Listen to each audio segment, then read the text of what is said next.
I'm sitting opposite Councillor Noel Larkin. Good morning to you. Good morning, Keith. Now, this is a kind of a difficult subject to cope with and to deal with as well, but I have my laptop from upstairs, downstairs with me today.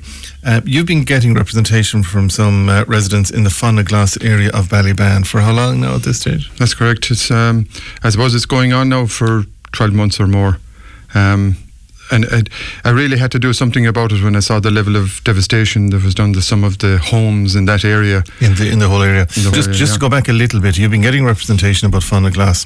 Fana Glas would be it's an 8-house housing estate, eight detached houses, purposely built indeed for tenants to have, and it's behind the church, it's behind the green, and it's behind Funnaborca. That's correct. Yeah, it's in its day, I'd say it was a smashing little cul-de-sac, 8 houses in a semicircular area with a green in the centre. Purpose built. Yeah. And a green field area behind them, and you have a view out over Galway Bay from the site there as well. Now, I've been in Fana Glas, I have, but I didn't get to where you got. Now, you also tried to get in as far as you could into Fana Glas, and you were blocked. And for quite a while, the people indeed to the rear of Fana Glas have been calling this programme, and there's nothing we could do about it. So what did you decide to do then? Yeah, I hired a drone to go in over the area and take photographs from the air to see the level of destruction that was going on in the house. I could see it from the ground at a distance, but I didn't realise that there was such a level of destruction going on inside until I got the drone in over it. Who owns these 8 houses? Galway City Council owns the houses. And the tenants of these houses have a tenancy agreement? Under the data protection, I cannot find out that information. I assume they have. If it's a council estate, then there must be a tenancy agreement in place. Now, the video which we're going to speak about here, which I have it paused here in front of me, it's an aerial shot. So you got a drone. You haven't identified anybody. You haven't broken or breached GDPR or otherwise.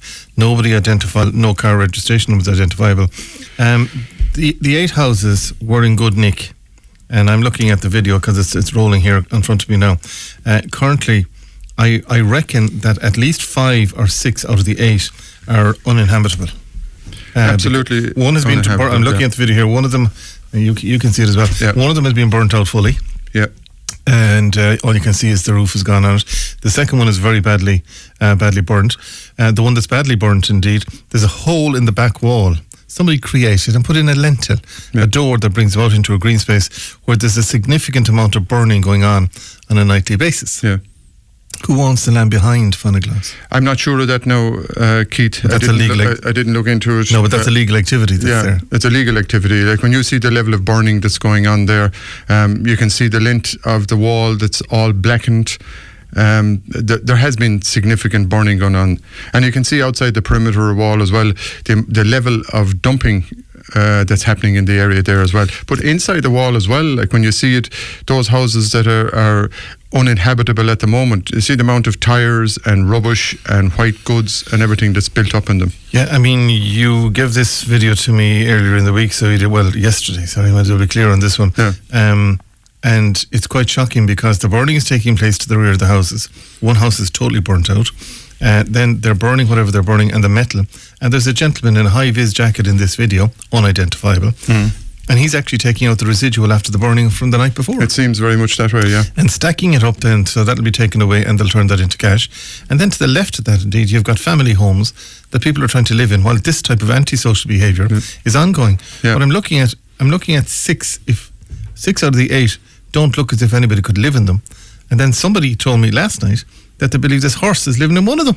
There is horses living in one of them. Is there really? Yeah, you can see actually, if you get up close to it there's a whole lot of horse manure and bedding and that inside in the house. In one of the council's houses? In one of the council houses. The council's hands are fairly tied on this because once the council go to court, the judiciary are very slow to evict somebody from a house. I really think it's very difficult on any council. It doesn't have to be Galway City Council. It can be Galway County Council, any council throughout the country. To deal with this level is absolutely impossible, I think. And the council will tell you, like, you know, they have 3 wardens to look after 2,500 houses, and those wardens have other duties to carry out as well. And even if the tenant in any house anywhere across the city, if they get 3 warnings, they're supposed to be evicted from the house, basically.